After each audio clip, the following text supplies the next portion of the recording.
Summer holidays வந்தாச்சு நம்ம GT Holidays வந்தாச்சு. GT Holidays, South India's #1 travel brand.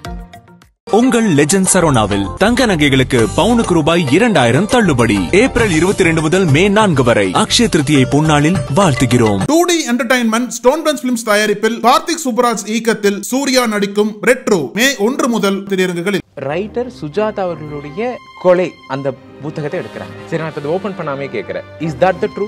இல்லை, நீங்கள் சொன்ன எல்லாமே ஒன்றுக்குள்ள ஒன்று தொடர்பாக இருக்கும். ஆனால் இதில் ஸோ அப்படி பார்க்கும்போது அவங்களுக்கு வந்து ஆடியன்ஸுக்கு ஒரு கதை போக்கு அவங்களுக்கு புரியுது, என்ன மாதிரி விஷயங்கள் சொல்ல வராங்க, அடுத்து என்ன நடக்கும் எல்லாமே அவங்களுக்கு யோசிக்கும் போது அதை தாண்டி அவங்க தேட்டருக்கு வராங்கன்னா அவங்கள தாண்டி யோசிக்க வேண்டியது.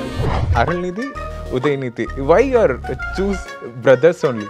ஆக்சுவலாக 20,000 கண்களுக்கு அதுக்கு முன்னாடி ஒரு 5 ஹீரோ இருந்தாங்க.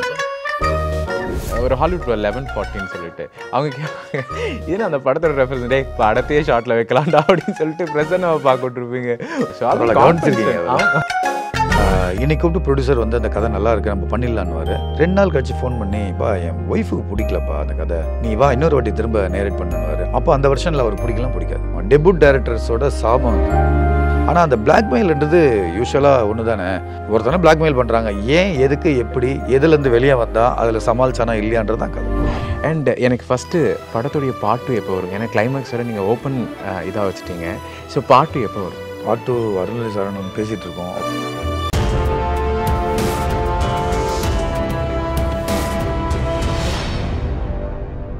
ஹாய், வணக்கம் and welcome to Nakkheeran studio. நான் ராம்குமார். ரொம்ப எக்ஸைட்டடாக இருக்கேன் பிகாஸ் இன்றைக்கி என் கூட ஜாயின் பண்ணியிருக்காங்க இரவுக்கு 1000 கண்கள் கண்ணை நம்பாதேவனுடைய இயக்குனர் திரு மாறன் சார் அவர்கள். சார் வணக்கம். ரொம்ப எக்ஸைட்டடாக இருக்கேன் காலையிலேருந்தே உங்ககிட்ட பேசணும் அப்படிங்கிறதுக்காக.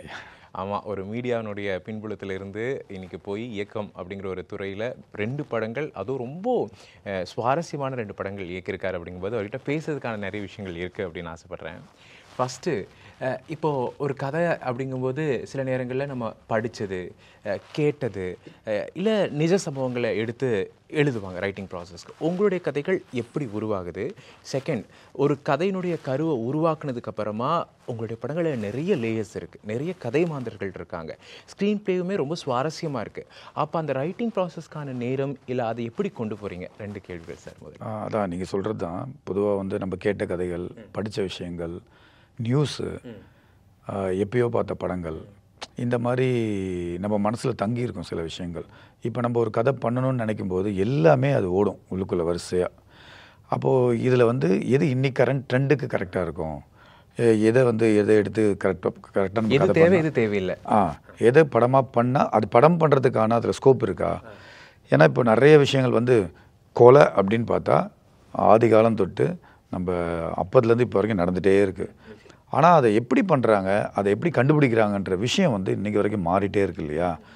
இப்போது ஒரு கேஸ் ஹிஸ்ட்ரி எடுத்துக்கிட்டோன்னு வச்சுங்களேன், சமீபத்தில் ஏதோ ஒன்று நடந்தது, அதை எடுத்தால் பண்ணலாமா, இல்லை இதுக்கு முன்னாடி திரைப்படம் ஆயிடுச்சா, அது திரைப்பட வடிவில் வந்திருக்கா, இல்லை வந்திருந்தால் இதை நம்ம சுவாரஸ்யமான திரைக்கதையில் சொல்ல முடியுமா அப்படின்ற ஒரு அனலைஸ் முதல்ல எனக்குள்ளே நடக்கும். அதுக்கப்புறம் ஓகே இதை பண்ணலாம், நம்ம நல்லாயிருக்கும், இதில் அந்த பிரச்சனைலாம் இருக்காது, இதில் திரைக்கதை பண்ணுறதுக்கான எலிமெண்ட்ஸ் நிறைய இருக்குது அப்படின்னு ஒரு முடிவானதுக்கப்புறம் அந்த கதைக்கான கருவை ஃபஸ்ட்டு செலக்ட் பண்ணிப்போம். ஓகே இந்த கரு நல்லா இருக்குது, இதை எடுத்துக்கலாம் அப்படின்னு. இதுக்கப்புறம் இதை என்ன ஃபார்மேட்டில் அந்த கதை கேட்குதுன்னு ஒன்று இருக்குது. அது ஸ்க்ரீன் பிளேவாக தரும்போது எல்லா கதைக்குமே சர்டன் ஃபார்மேட் இருக்குது. இப்போது லவ் ஸ்டோரிஸு அதை இந்த மாதிரி வெவ்வேறு அதை வித்தியாசமான இதெல்லாம் கொடுத்தா பார்க்க ரிதம்னு சொல்கிறீங்க நீங்கள். அதான் அந்த ஸ்க்ரீன் பிளேக்கு இந்த கதையை எப்படி அடாப்ட் பண்ணலான்னு பண்ணி க்ரைம் கதைக்கு மோரோவர் என்னை பொறுத்த வரைக்கும் ஸ்ட்ரெயிட் நேரேஷனை விட இந்த மாதிரி நேரேஷன் கொஞ்சம் இன்ட்ரெஸ்ட்டாக இருக்கும். எடுத்த உடனே அவங்களுக்கு ஒரு அதிர்ச்சியை கொடுத்துட்டு அதுக்கப்புறம் அடுத்து என்ன நடந்துச்சு அப்படின்னு பின் கதைக்கு போகிறது. சில நேரங்களில் பார்த்திங்கன்னா ஸ்ட்ரெயிட் நேரேஷன்லேயே போடுறது. அதான் அது அந்தந்த நேரத்துக்கான முடிவாக இருக்கும், அந்தந்த கதைக்கான முடிவாக இருக்கும். அப்படி தான் நான் பண்ணுறேன். ஆக்சுவலி உங்கள் லேயர்ஸ் பற்றி நாம் அப்புறமா பேசுவோம் சார். அருள்நிதி அவர்களுடைய இரவுக்கு 1000 கண்கள் போவோம் 2018 படம் வருது. நல்ல வரவேற்பு கிடைச்ச திரைப்படம். ஒரு அறிமுக இயக்குனராகவே அது ஒரு மிகப்பெரிய வெற்றியும் கூட உங்களுக்கு. அண்ட் எனக்கு ஃபஸ்ட்டு படத்துடைய பார்ட் 2 எப்போ வரும்? ஏன்னா கிளைமேக்ஸ் வரை நீங்கள் ஓப்பன் இதாக வச்சுட்டீங்க. ஸோ பார்ட் 2 எப்போ வரும்? பார்ட் 2 அருள்நிதி சரவணன் பேசிகிட்டு இருக்கோம். அவரும் பிஸியாக நிறைய படங்கள் பண்ணிகிட்ருக்காரு. இப்போ அடுத்த கட்டத்துக்கு போயிட்டார், நல்ல படங்கள் பண்ணிகிட்ருக்காரு. கண்டிப்பாக பண்ணோம், கண்டிப்பாக பண்ண போகிறோம். அது எப்போன்னு தெரியல, அருள் சாருக்கு தான் தெரியும். அருள் சார் ரெடினா நான் ரெடி. இப்போ நான் அருள் சார் லாஸ்ட்டாக மீட் பண்ணும்போது என்ன சார் எல்லாமே க்ரைம் த்ரில்லராக பண்ணுறீங்க, ஒரு ரோமியோ ஒரு ரொமான்டிக் பாயாக பண்ணுங்க அப்படின்னா, ஆமாம்ப்பா இனிமேல் நான் வந்து க்ரைம் த்ரில்லர் வேணாம்ப்பா, நம்ம ரோமியோ அந்த மாதிரி லவ் சப்ஜெக்டாக போ அப்படின்னாரு. Is that possible sir part 2 அவர் இருக்கிறது? இல்லை, கண்டிப்பாக அவரை வச்சு தான் பண்ணோம், இல்லைனா பண்ணவே முடியாது. ஏன்னா வந்து அவர் த்ரில்லர் பண்ண மாட்டேன்னு சொல்ல, அதிகமாக பண்ணிகிட்ருக்கேன். இப்போ குறைச்சிக்கிட்டு எல்லா விதமான சினிமாவும் பண்ணோம். அவர் ஒரு நல்ல ஆக்ஷன் ஹீரோ, அவருக்கான ஆக்ஷன்லாம் அவர் பண்ணார்னா அப்படி இருக்கும். ஸோ அதை நோக்கி அவர் போயிட்டுருக்காரு. அதே நேரத்தில் த்ரில்லரும் பண்ணுவார். என்னென்னா ஒரே மாதிரியான படங்கள் பண்ணாமல் ஒரு thriller, love story, family story, இப்போ அடுத்தடுத்து அந்த மாதிரி படங்கள் தான் பண்ணிகிட்ருக்காரு. அப்படி வரும்போது 20,000 கண்களோட செகண்ட் பார்ட் நிச்சயமாக வரும். அவர் சொல்லியிருக்கார், சார் நானும் பேசியிருக்கோம். அதுக்கான கதைகளும் நான் பண்ணிட்டு தான் இருக்கேன் ஒரு பக்கம். ஸோ டைம் கிடைக்கும்போது நிச்சயமாக அது வந்துடும். வைஜெயந்தியினுடைய கொலை யார் அப்படிங்கிறது தான். ஸோ 2 கிளைமேக்ஸோட நீங்கள் ஒரு ஓப்பன், எப்போவுமே அது மக்கள்கிட்ட அப்படி விட்டுருவீங்க, அதை பற்றி லேட்டராக பேசுவோம். பட் இப்போ 20,000 கண்களுடைய கிளைமேக்ஸ் வரும், வைஜெயந்தியினுடைய கொலை அது யார் பண்ணது அப்படிங்கிறது. அப்போ அது நீங்கள் ஒரு 3 முக்கியமான விஷயங்கள், நான் 2 முக்கியமான விஷயங்கள் பேசுவோம். ஒன்று ஃபஸ்ட்டு ஹீரோவோட பாயிண்ட்லேருந்து பேசுவோமே. அப்போ அந்த வீடியோ எடுத்த விஷயம் 3 பேர்த்துக்கு தெரியும், அந்த 3 பேருமே உயிரோடு கிடையாது. செகண்டு மாயாவை கொண்டது சுசிலாவுக்கு தெரியும். இது எல்லாமே ரைட்டர் கெஸ் பண்ணுறாரு, இது ஹீரோவுக்கு தெரிஞ்சிருச்சு. அப்போ அந்த ரைட்டர் இருக்கக்கூடாது, அப்போ ஹீரோவை கொண்டுறாரு. இப்படி வாய்ப்புகள் இருக்கு, அதான் பார்த்தீங்களா கிளியரா சொல்லி. அப்போ அப்படி ஒரு வாய்ப்பு இருக்கு. செகண்ட், மறுபடியும் ரைட்டரை காட்டுறீங்க, ரைட்டருடைய ஹஸ்பண்டை காட்டுறீங்க, அதுக்கப்புறம் 20,000 கண்கள்ங்கிற அந்த ரைட்டிங் பேடை காட்டுறீங்க. இதுக்கெல்லாம் முன்னாடி ரைட்டர் சுஜாதா அவர்களுடைய கொலை அந்த புத்தகத்தை எடுக்கிறாங்க. அந்த புத்தகத்தை படித்தவங்களுக்கு நல்லாவே தெரியும் அந்த புத்தகத்தில் என்ன சாராம்சம் இருக்குது அப்படின்னு, உங்களுக்கும் நல்லா தெரியும். சரி, நான் இப்போ இதை ஓப்பன் பண்ணாமே கேட்குறேன், இஸ் தட் த ட்ரூ? இல்லை, நீங்கள் சொன்ன எல்லாமே ஒன்றுக்குள்ளே ஒன்று தொடர்பாக இருக்கும். ஆனால் இதில் நீங்கள் சொன்னது யூகிக்காத அளவுக்கு ஒரு கதையாக அது இருக்கும். அடுத்து இப்போ நீங்கள் சொன்னதெல்லாம் சாத்தியக்கூறுகள். சுஜாதாவோட நாவலில் இருக்க கதை எனக்கு தெரியும், அந்த கதையும் யூகிப்பான்னு தெரியும் நெக்ஸ்ட் பார்ட்டில். அதே மாதிரி வைஜெயந்தி வந்து அந்த எழுத்தாளர் மரணம் அடைகிறாங்க, அது காரணம் ஹீரோவுக்கு அந்த உண்மை அவங்கள பற்றி, இப்போ தன்னை பற்றின உண்மை அவங்களுக்கு தெரிஞ்சு போச்சு. ஸோ அவங்க இருக்கக்கூடாதுன்னு நினைக்கிற வாய்ப்பு அவருக்கு இருக்குன்னு தெரியும். ஸோ அந்த சான்ஸ் இருக்குது, அந்த புக்கில் இருக்க சான்ஸ் இருக்குது. அவங்க கதை போக்கில் சொல்லியிருப்போம், அவங்க ஹஸ்பண்ட் வந்து இறந்து போயிட்டாரு, வண்டி மட்டும் தான் கொடுத்தாங்கன்ற மாதிரி. அப்போ அதில் ஏதாவது மர்மம் இருக்குமான்னு ஆடியன்ஸ் யோசிப்பாங்க. ஸோ இது எல்லாமும் அந்த கதையில் இருக்கும். ஆனால் இதை எல்லாத்தையும் தாண்டி எதிர்பார்க்காத விஷயங்களும் செகண்ட் பார்ட்டில் இருக்கும். யார் கொலை பண்ணாங்க, எதனால், அவங்கள சமகால பிரச்சனையை வச்சு தான் அந்த கதையை பண்ணலான் இருக்கும். ஓகே, ஸோ அது கூடிய சீக்கிரத்தில் வந்துச்சுன்னா ரொம்ப மகிழ்ச்சின்னு நினைக்கிறேன். சீக்கிரமாக பண்ணுவோம். we are all waiting for part 2. And அடுத்தது எனக்கு ஆக்சுவலாக உங்களுடைய டைட்டில் இருந்து போவோமே, 20,000 கண்கள் கண்ணை நம்பாதே. உங்கள் படம் மாதிரியே தான், கண்ணில் பார்க்குறது எதுவுமே நம்பாதீங்க. that is the story began this. இப்போ பிளாக்மெயிலையும் பார்த்தீங்கன்னா ஃபர்ஸ்ட் லுக் இப்போ தான் ரிலீஸ் பண்ணோம், அதில் டோன்ட் ட்ரஸ்ட் எனி ஒன் தான் இருக்கும். வை தட் ஆக்சுவலி எப்போவுமே இந்த don't trust anything, don't trust any one, don't trust this scenario. இல்லை, என்னன்னா யதார்த்தம் அப்படி தானங்க இருக்கு. கூட இருக்கவன் தான் நீ பிரச்சனை பண்ணுறான், கூட இருக்க நம்ப முடியல. நேற்று வரைக்கும் நல்லா பேசிட்டு இருப்பானுங்க, இன்னைக்கு போய் பார்த்தா வேற மாதிரி இருப்பானுங்க. அதுதான் யதார்த்தமாக இருக்குது. அதுல இருந்தால் நம்ம கதைகளை பண்ணுறோம். அப்போது நம்ம பண்ணுற கதையிலையும் அந்த மாதிரியான கதை மாந்தர்கள் தான் உலவுறாங்க. ஸோ நீங்கள் வந்து நான் அதை டோன்ட் ட்ரஸ்ட் எனி ஒன் சொல்கிறது கதையை வச்சு தான், நான் என்னை சுற்றி இருக்க ஆட்களை வச்சு இல்லை, தனிப்பட்ட விஷயங்கள் இல்லை. ஆனால் யதார்த்தமாக நடக்கிற விஷயத்தை நம்ம கதைக்குள்ளே வைக்கிறோம். அப்போ அந்த கதையில் வர்றவங்கள நீங்கள் நம்பாதீங்க, யார் வேணால் எப்படி வேணால் என்ன வேணால் பண்ணலாம், என்ன முடிவு வேணால் எடுக்கலாம், நீங்கள் ஒன்று நம்பிட்டு வராதிங்க அப்படின்றது தான். இப்போ இந்த க்ரைம் த்ரில்லர்னாலே ஒரு இன்ட்ரெஸ்டிங் ப்ளாட் சார். அதுக்குள்ளே நம்ம வந்து நிறைய விஷயங்களை வைக்கலாம், நிறைய கேரக்டர்ஸ், நிறைய ட்விஸ்ட் அண்ட் டர்ன்ஸோட ஸ்க்ரீன் பிளே. பட் ஆனால் அது வந்து 2.5 மணி நேரம் பார்க்கக்கூடிய ஆடியன்ஸ்க்கு இதுக்கப்புறம் அதுதான், அதுக்கப்புறம் இதுதான். ஏன்னா இப்போ மக்களுமே ரொம்ப அப்டேட்டடாக இருக்காங்க. அப்போ இது ரொம்ப சிரமமான விஷயம். அதாவது இது ஓப்பனாக ப்ரிடிக்டபிளாக இருக்கக்கூடாது, நம்ம சொல்லக்கூடிய ட்விஸ்ட் அது உண்மையாலுமே அவங்கள வந்து ஒரு என்கேஜ்மெண்ட்டோட ஹாப்பி எண்டிங்காக முடிக்கணும். ஆமாம், இல்லை திரும்ப கூட இந்த படத்தோட செகண்ட் பார்ட் எப்போ வரணும்னு யோசிக்க வைக்கணும். இதெல்லாமே நீங்கள் ரைட்டிங் ப்ராசஸ்லேயே டிசைன் பண்ணுறீங்க இதெல்லாம் அப்படிங்கிறது. அப்போ இது எவ்வளோ முக்கியம் ரைட்டிங் ப்ராசஸில் உட்காந்து இவ்வளோ விஷயங்கள் எழுதுறது அப்படிங்கிறது, அந்த எழுத்து அப்படிங்கிறது ரொம்ப முக்கியம். அதுதானே பேசிக்கு. ஏன்னா இப்போ நீங்கள் சொன்ன மாதிரி ஆஃப்டர் ஓடிடி வந்து எல்லா படங்களையும் ஆடியன்ஸ் பார்க்குறாங்க. நீங்கள் வந்து இப்போ அர்ஜென்டினாவில் வந்த படத்தை அடுத்த ஒரு வாரத்தில் நம்ம பார்த்துடலாம். முன்னெல்லாம் அதுக்கான வாய்ப்புகள் இல்லை, ஃபெஸ்டிவல்ஸ் போய் தான் பார்க்கணும். இப்போ அப்படி இல்லை. என்ன மாதிரியான படங்கள் வந்தாலும் இன்றைக்கி உடனே முன்னாடி நம்ம பார்த்துடலாம் அதை. ஸோ அப்படி பார்க்கும்போது அவங்களுக்கு வந்து ஆடியன்ஸுக்கு வந்து எல்லாமே ஈஸியாக இருக்குது.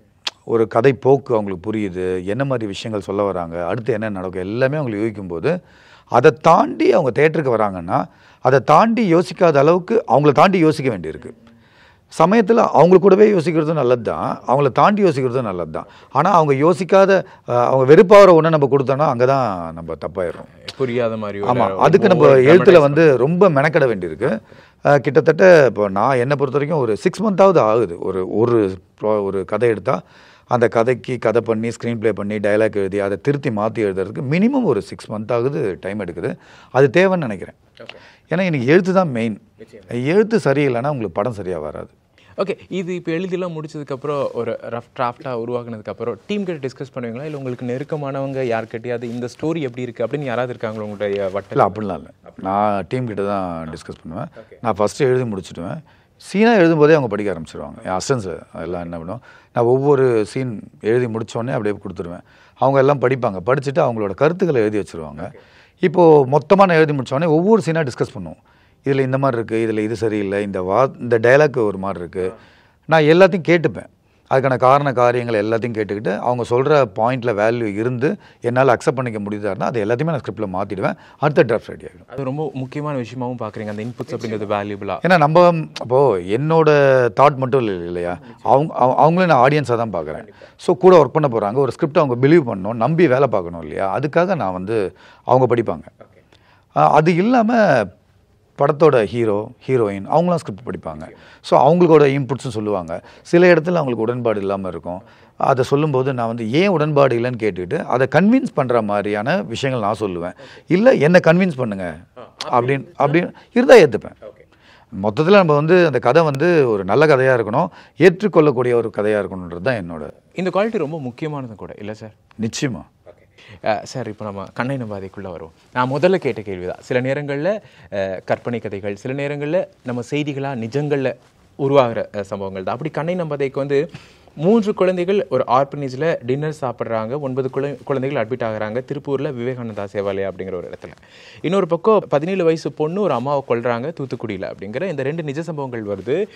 கண்ணை நம்பாதையோட ஒரு பேஸ் பிளாட்டாக நான் யூகிக்கிறேன், ஜஸ்ட் என்னோட இதில் ஒரு பேஸ் பிளாட்டாக அதுதான் வந்து பூமிகா உங்களுடைய கதையாக நரேட்டிவாக அதை வச்சு தான் மற்ற விஷயங்கள் எல்லாம் உருவாகுது அப்படின்னு. இஸ் தட் லைக் அப்படி உருவானதா சார்?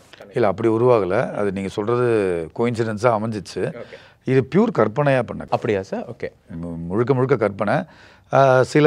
சில சம்பவங்கள் மட்டும் இப்போ வந்து அவங்கள வந்து ட்வின்ஸாக காட்டணும் அப்படின்னா ஏன் காட்டணும், எதுக்கு காட்டணும், எப்படி அந்த ட்வின்ஸில் ஒருத்தர் கெட்டவளாக மாறுறா அப்படின்ற கேள்வி கேட்க அதுக்கான விடைகளை வந்து நாங்கள் யோசிச்சு அது பண்ணது தான் அது. ஓகே, எனக்கு இதில் ரொம்ப பிடிச்சிருந்தது என்ன அப்படின்னா another லேயர். ஒரு சாமானியனாக இருக்கா, ஒரு வீடு வாடகைக்கு தேடிட்டு போயிட்டு இருக்காம திடீர்னு அடுத்த நாள்லேருந்து இவ்வளோ பிரச்சனைகளை ஃபேஸ் பண்ணுறான்.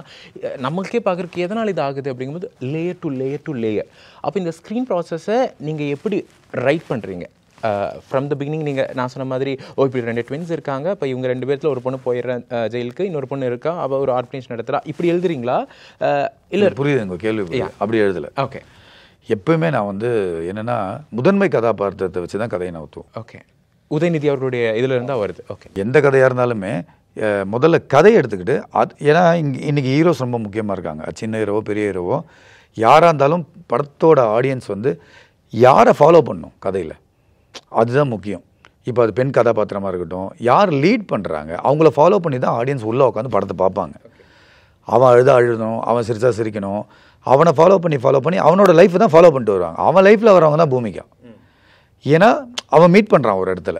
ஸோ ஒரு கதை ஆரம்பிக்கும் போது கதையாக ஒரு கதை கிடச்சிடும். ஸோ இந்த லைன் நல்லா இருக்குது, இந்த மாதிரி ஒன்று பண்ணிக்கலாம். அப்போ கூட எப்படி கிடைக்குன்னா பூமிகா வந்து ட்வின்ஸு, அதில் ஒரு பொண்ணு இப்படி இருக்கா, அப்படி வராது. அப்படி நான் பண்ணல, மற்றவங்க எப்படின்னு தெரியல எனக்கு. நான் எப்படி பண்ணுறேன்னா ஒரு ஹீரோ ஒருத்தன் ஒரு இது மாதிரி சிஜி கம்பெனியில் ஒர்க் பண்ணிகிட்டு இருக்கான். இப்போ அவன் லவ் பண்ணுறான் ஒரு பொண்ணு, அந்த வீட்டில் இருக்கான், அப்பாவுக்கு தெரிஞ்சு போச்சு. சடனாக வீடு இமீடியட்டாக போயாகணும், வேறு ஒரு வீட்டுக்கு போகிறான். அங்கே போனால் அந்த வீட்டில் இருக்கவன் என்ன பண்ணுறான், காரை எடுத்துகிட்டு போயிட்டு ஒரு சின்ன தப்பு நடந்து போச்சு, அதை வந்து எப்படியா தப்பிக்கணும்னு நினச்சி இவன் தள்ள மாட்டி விட்றான்.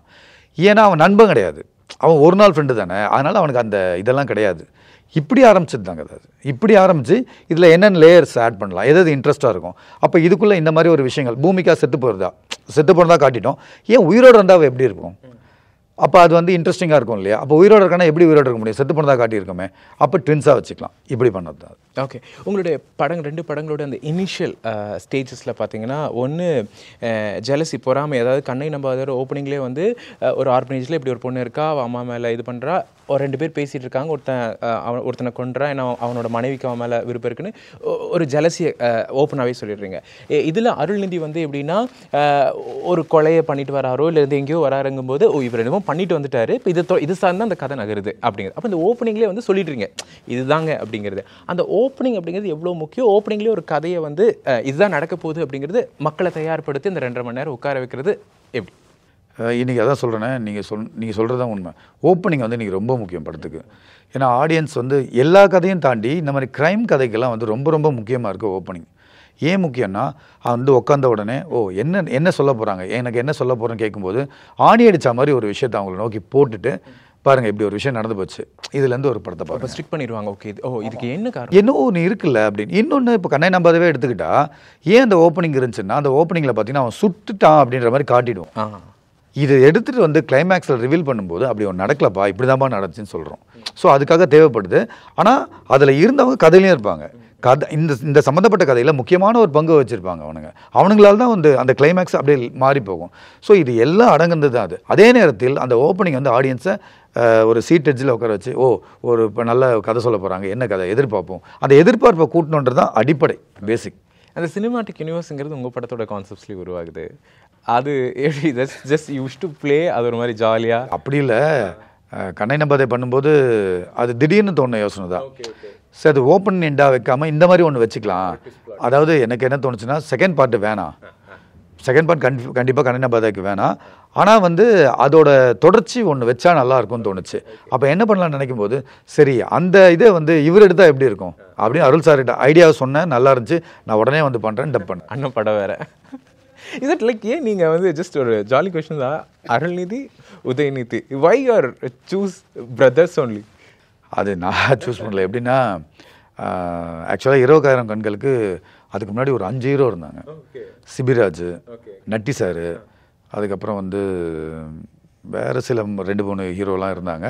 ஆனால் டேட் இஷ்யூ, சம்பள இஷ்யூ, இதனால் நடிக்க முடியாமல் போச்சு அவங்களாம்.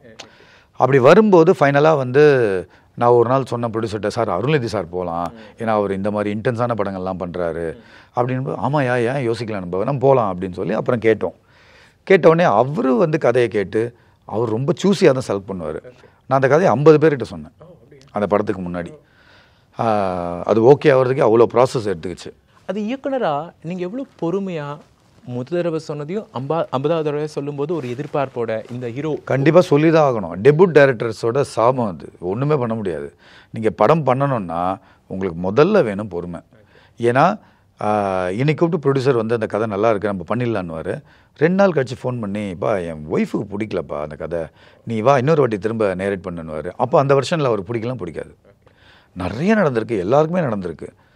அந்த மாதிரி எனக்குமே ஏகப்பட்டு நடந்திருக்கு. நான் நிறைய ப்ரொடியூசர்ஸ், நிறைய ஆக்டர்ஸை பார்த்து அந்த கதையை சொல்லிட்டு இந்த சளைக்கவே இல்லை. நான் ஃபைனலாக அந்த கதை வந்து அதுக்கான ஆட்களை அதுவே தேர்ந்தெடுத்துரும், நல்ல கதைக்கானது. இப்போ ஓப்பனிங் சீன் பேசின மாதிரியே கிளைமேக்ஸ் பேசணும்னு ஆசைப்பட்றேன். அது ஏன் ஓப்பன் கிளைமேக்ஸ்? ஆக்சுவலாக யூகங்களை நீங்களே வகுத்துக்கோங்க, இது கதையினுடைய முடிவு இல்லை. ஏன்னா செகண்ட் பார்ட் பண்ணலான்னு ஒரு ஐடியா இருந்துச்சு.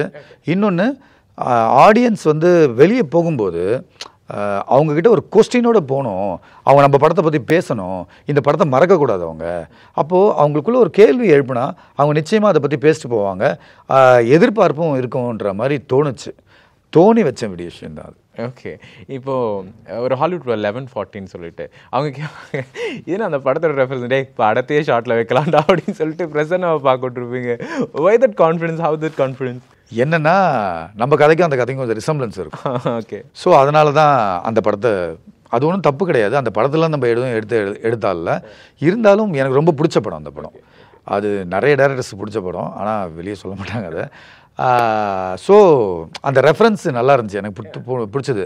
அதில் அந்த பிரிட்ஜில் தூக்கி போடுவான் பணத்தை. ஆமாம் ஆமாம். ஸோ நம்ம கதையிலையும் அது மாதிரி வருது இல்லையா, அதனால தான் நான் பார்க்குறேன்ற மாதிரி வச்சேன். ஓகே, ஸோ அதில் கவனிச்சிருக்கீங்க, அது ஒரு கான்ஃபிடன்ஸ் வேணும் இல்லை, அது வைக்கிருக்கும். அண்ட் நிறைய விஷயம் நம்ம பேசிகிட்டே இருக்கோம். இப்போ உங்களுடைய அடுத்த படைப்புக்காக வெயிட் பண்ணிட்டு இருக்கோம். இன்ஃபேக்ட் நம்ம அதுக்கு தான் வெயிட்டிங்கில் இருக்கோம். ஜிவி பிரகாஷ் அவர்களோட சேர்ந்து பிளாக்மெயில் அப்படின்னு சொல்லிட்டு, லைக் அந்த வேர்டே நல்லா இருக்குல்ல, இந்த பிளாக்மெயில் அப்படிங்க.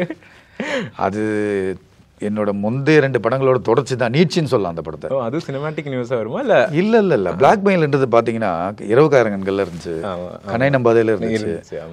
அதில் பார்ட்டாக இருக்கும், இதில் ஃபுல் லென்த்தாக இருக்கும், அவ்வளோதான் வித்தியாசம். மற்றபடி கதையாக வேறு கதை, டோட்டலாக வேறு கதை, வேறு கதை மாந்தார்கள், வேறு ஆட்கள், வேறு பிரச்சனை, வேறு சுச்சுவேஷனு. ஆனால் அந்த பிளாக்மெயில்ன்றது யூஸ்வலாக ஒன்று தானே, ஒருத்தனை பிளாக்மெயில் பண்ணுறாங்க, ஏன் எதுக்கு எப்படி எதுலேருந்து வெளியே வந்தால் அதில் சமாளிச்சானா இல்லையான்றது தான் கதை. ஓகே. ஸோ எனக்கு என்னென்னா ஒரு படத்தில் அவ்வளோ ஆர்டிஸ்ட் வராங்க, கிட்டத்தட்ட ஒரு 15 பெரிய ஆட்கள், முகம் தெரிந்த ஆட்கள். அப்படிங்கும்போது அவங்களுக்குன்னு ஒரு நரேஷன்ஸ் இருக்கணும், அந்த கேரக்டர் பில்டப் இருக்கணும், ஆர்க் இருக்கணும், ஓப்பன் க்ளோஸ் இருக்கணும், இவ்வளோ ரெஸ்பான்சிபிலிட்டி ஒரு டிரெக்டருக்கு இருக்கணும். இதை தாண்டி அந்த கதையை 2 மணி நேரத்தில் மக்கள்கிட்ட சொல்லணும். How you handle it? Like இவ்வளோ பேரை கூப்பிட்டாலும் இந்த பக்காவாக டிசைன் பண்ணுறங்கிறது அந்த ஒரு விஷயம் கேரக்டர்ஸ்க்கு இல்லை. அதுதான் அது டைரக்டரோட வேலை தானே அது. இன்னொன்று, நம்ம எந்த கதை எடுத்துக்கிறோமோ அதுக்கு தேவைப்படுறாங்க. இப்போ 2 பேரை வச்சு சில க்ரைம் கதையெல்லாம் பண்ண முடியல. அந்த மாதிரி என்னென்னா அந்த கதைகளுக்கு அந்த நம்ம இந்த பண்ணுற திரைக்கதைக்கு அவ்வளோ ஆர்டிஸ்ட் தேவைப்படுறாங்க. நான் நியூ ஃபேஸாக கூட போகலாம். ஏன் நோன் ஃபேஸ் போகிறோன்னா ஈஸியாக ஞாபகத்தில் வச்சுக்கணும் ஆடியன்ஸு. திரும்ப திரும்ப வரும்போது ஒரு க்ரைம் நடக்குது, இவங்க பண்ணாங்களா, அவங்க பண்ணாங்களா, இவங்க எதனா செஞ்சுருப்பாங்களான்னு அந்த கன்க்ளூஷன்ஸ்லாம் வரும்போது நோன் ஃபேஸ் இருந்தால் டக்குன்னு தெரியும், புரிஞ்சுப்பாங்க. ஓ, இவன் பண்ணியிருப்பான், இவன் நடந்திருக்கும், இது தெரிஞ்சிருப்பான். இப்போ அந்த இரவுக்காரங்கன் கண்ணை நம்பாதையில் அதுக்காக தான். இப்போ பிரசன்னா மற்ற ஆர்டிஸ்ட் எல்லாமே அந்த பர்பஸ்க்காக வச்சது. இன்னொன்று, கதைக்கு நிச்சயமாக தேவைப்படுறதால மட்டும்தான் அது வராங்க. ஓகே. இப்போ நீங்கள் மலையாள சினிமாவை நல்லா கவனிச்சுட்டு இருப்பீங்க ஒரு இயக்குனராக. ஏன்னா க்ரைம் த்ரில்லர் அப்படின்னாலே அது ஒரு பெரிய ஜானராக அவங்க வந்து தொடர்ந்து ஒரு துப்பாக்கியை வச்சு ஒரு மேஜிக்கை பண்ண முடியும்னா அவங்களால மட்டும்தான் பண்ண முடியும். So like what you think, like is that like ஒரு காம்படிஷனாக நீங்கள் பார்க்குறீங்களா, இல்லை லைக் இவ்வளோ கதைகள் புதஞ்சு கிடக்குதா இந்த க்ரைம் த்ரில்லர் அப்படிங்கிற இந்த ஒரு ஜானருக்குள்ளேன்னு பார்க்குறீங்களா? ரொம்ப சந்தோஷமாக இருக்குது. ஏன்னா அவங்கள பார்க்கும்போது அண்மையில் நிறைய படங்கள் நான் பார்த்தேன். ரேகா சித்திரம் உண்மையிலே நீங்கள் சொன்ன மாதிரி அந்த துப்பாக்கியை வச்சு அவங்க பண்ண விதம்லாம் அல்டிமேட்டாக இருந்துச்சு. அதான் க்ரைமில் இன்னும் நம்ம சொல்லப்படாத கதைகள் நிறைய இருக்குது. அவங்க இன்னுமே என்கிட்ட இருக்குது, அவங்ககிட்ட இருக்குது, உலகத்தை சுற்றி இருக்குது, நம்மளை சுற்றி நிறைய கதைகள் இருக்குது. சொல்கிற ப்ராசஸ் தான் டிஃப்ரெண்ட்டாக இருக்கணும், கரெக்டாக இருக்கணும்னு நான் உண்மையிலே சந்தோஷமாக இருக்குது. நிறைய கதைகள் நம்ம பண்ணலாம். ஓகே. நிச்சயமாக நீங்களும் நிறைய கதைகள் பண்ணணும். மக்களுக்கு அந்த 2.5 மணி நேரம் நீங்கள் சொன்னது தான் ஆணி அடிச்சு மாதிரி உட்கார வச்சு ஓப்பனிங் எங்ககிட்டே விட்டுருங்க. அப்படியே அந்த அது ஒரு நல்லா இருக்குது ஆக்சுவலாக உங்களோட design. Very happy to meet you sir. சீக்கிரமாக பிளாக்மெயில் பார்க்கணும். அது தியேட்டரில் சீக்கிரம் நெக்ஸ்ட் மந்த் வருது படம். எப்போ டேட்னு அதை சொல்ல முடியும்? டேட் இன்னும் ஒரு வாரத்தில் சொல்லிவிடுவோம். ஓகே. மே ரிலீஸ் பண்ணுவோம். கண்டிப்பாக சார். வெயிட்டிங். வாழ்த்துக்கள் உங்களுக்கு நக்கீரன் டீம் சார்பாக. தேங்க்யூ ஸோ மச் உங்களுடைய நேரத்துக்காக.